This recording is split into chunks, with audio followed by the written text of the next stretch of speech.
So the next trick we're going to be working on is called inside-outside loops. It's a combination of the previous trick, outside loops. So inside loops looks like this, outside loops looks like this, thrown together. We kind of touched on this before.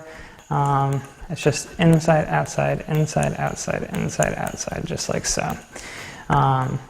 Tips to practice this. When I first mentioned outside loops, told you it's a little bit easier sometimes to just throw one outside loop as you're throwing a regular loop.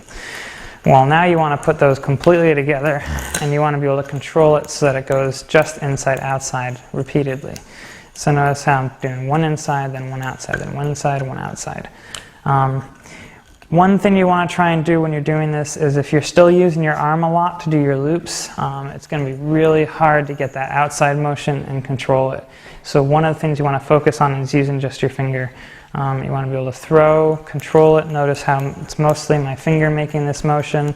It goes inside, outside, inside, outside. It's really going to help you control it from coming outside back in.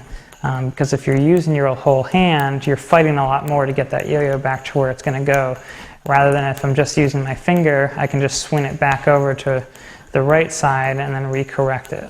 So inside, outside, inside, outside. This is another really cool looking trick. You're bound to start impressing people if you can get this down. Inside, outside loops.